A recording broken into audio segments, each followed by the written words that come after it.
Hi, my name is Joey Papa. I'm a coffee consultant, and today we're going to learn how to make tea taste like juice.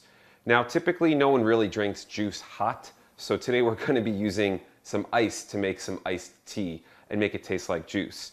Now, probably the primary and fundamental difference in how you're going to make this happen is you're going to use a fruit-flavored herbal tea. Today we're using a blueberry, but there's also raspberry, there's multi-berried teas out there, there's lemon tea. All of these teas are fruit-flavored based, so when you go and make them with sugar and you pour them over ice, they're going to taste just like juice. All right, let's get started.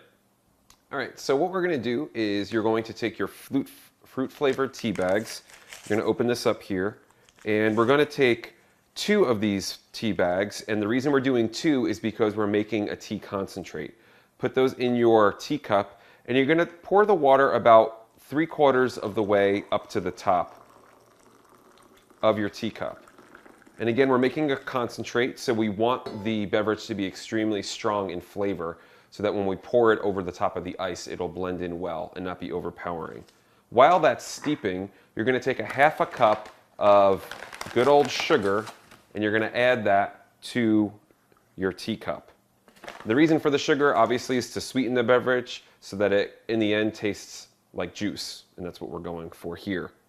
Now, once you have that sugar in there, you're going to want to make sure that you allow your tea bags to steep for about 2 to 3 minutes.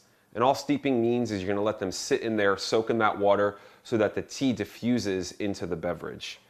After those 2 to 3 minutes, you're going to stir around, trying to stir all of that sugar so there's none left on the bottom. We want it to dissolve equally and evenly throughout this beverage. Then once we have done that, we're going to remove our tea bags. You could squeeze them against the back of the spoon, and we're going to discard of those. Again, we're making a blueberry iced tea today, which is going to taste just like juice. And again, give it one more stir just to make sure that all of that sugar is dissolved well in there. Then you're going to take your hot liquid and you're going to pour it over your cup of ice.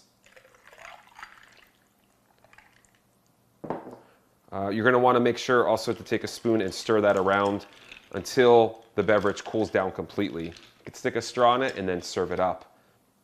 Again, my name is Joey Papa. I'm a coffee consultant, and today we learned how to make tea taste like juice. Enjoy!